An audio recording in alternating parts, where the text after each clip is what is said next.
This is 7 National News, and in our top story, the UAE Vice President, Prime Minister and ruler of Dubai, His Highness Sheikh Mohammed bin Rashid Al Maktoum, has chaired the first board meeting of the Mohammed bin Rashid Al Maktoum Library Foundation on Monday.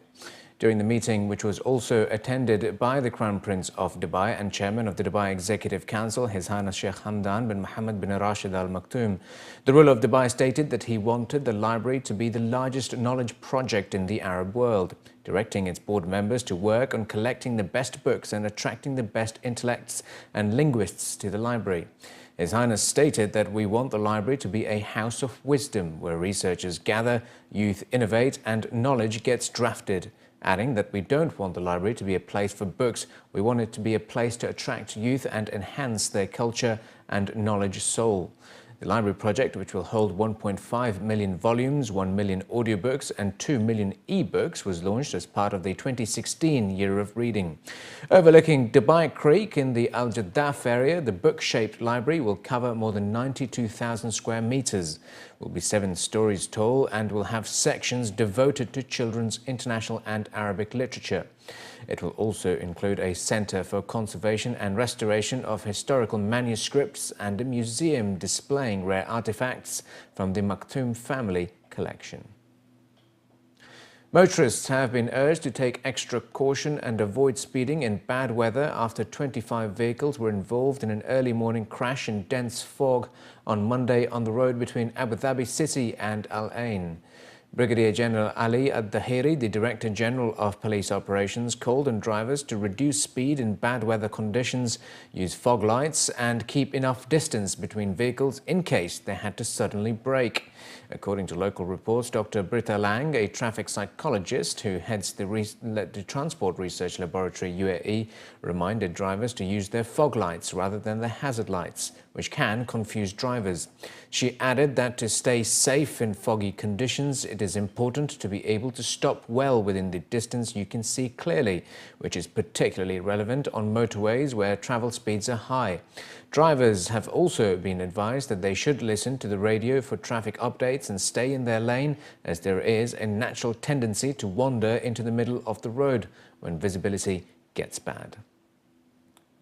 Jet skis, fishing boats, commercial dhows and other categories of vessels have been banned from entering the newly opened Dubai Water Canal.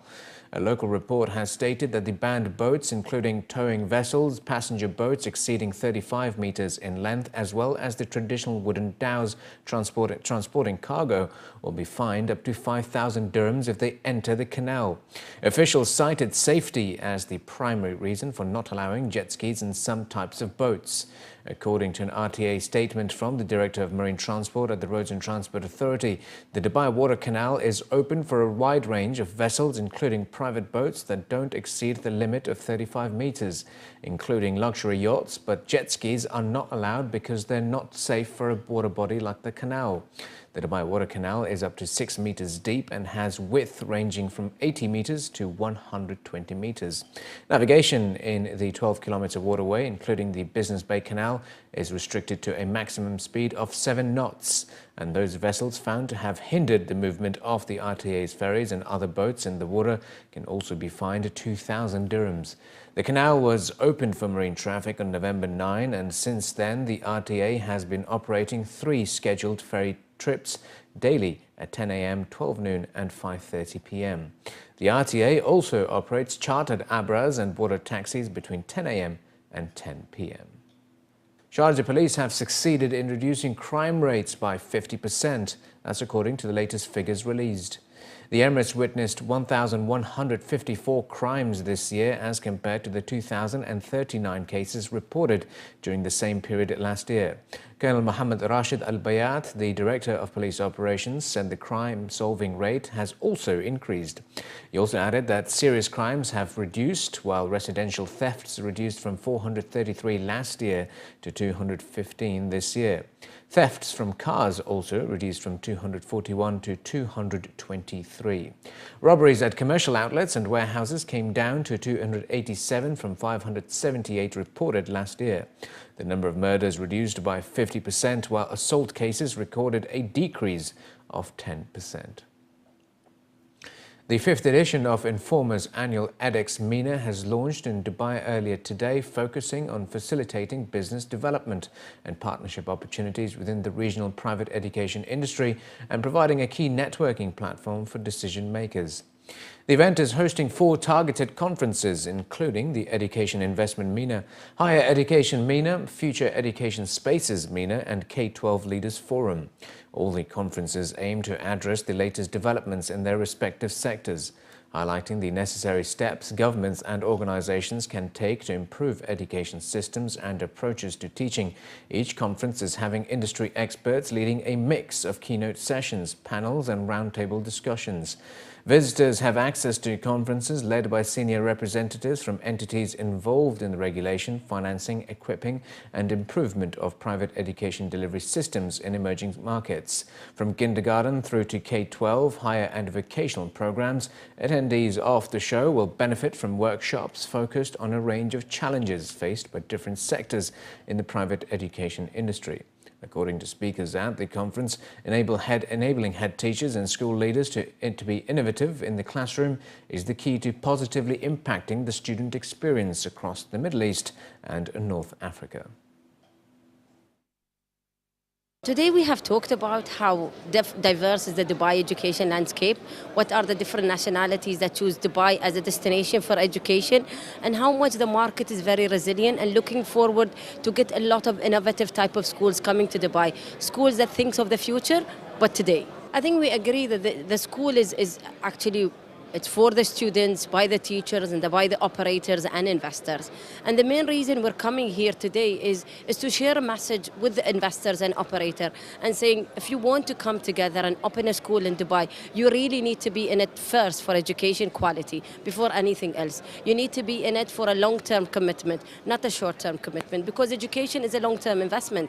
And third but not least, it's to have an open and transparent dialogue with the regulator, which is KHDA. That's why we're here. That's why we're here in different events, locally, regionally and internationally, and we have open engagement opportunities for them to actually get in touch with us and actually ask us all the questions they want to. EdEx MENA is Informer's annual education event that brings together investors, regulators and educators from across the region and internationally to discuss the challenges and opportunities as well as the partnerships that can be built in the region. We are delighted to announce the next education exchange event, which is EdEx Qatar, taking place in Doha next March from the 27th to the 28th.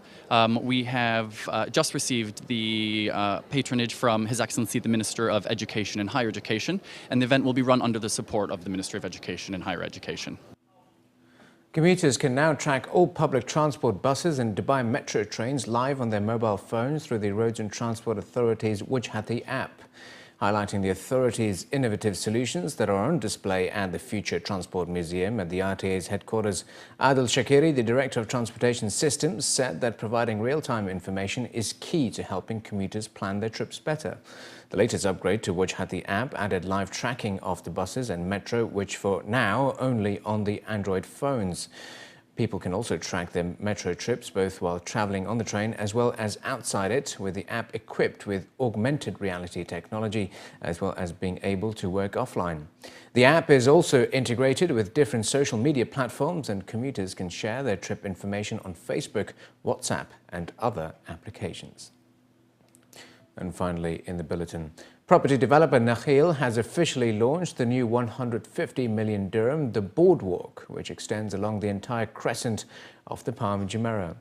The new 11-kilometre-long leisure attraction was officially inaugurated by the chairman of Nakheel, Ali Rashid Luther, where he also toured the new boardwalk along with senior officials from the company.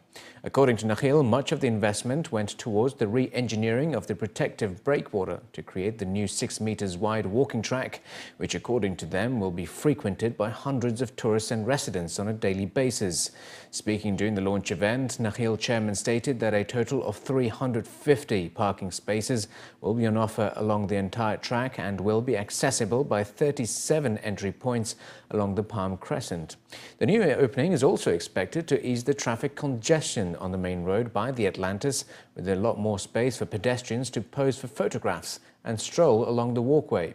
A total of 5 food trucks are operating at the new destination, with plans of opening a total of 30 in the coming months.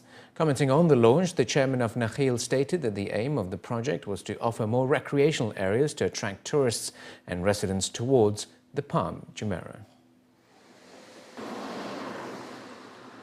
Yes, it's very excited and we're happy to have it completed. It will be, I think, the right place for people to exercise and have a leisure time on the Palm. Well, you know, we're trying to enhance the Palm and enhance tourism in Dubai. This is the return. It's not necessarily in a monetary value. It's a walk, not meant for cycling because we don't have the, the enough area to allow for cycling. I think, this is created after re-engineering the rock protection of the Palm, and so we don't have the leisure of extra space.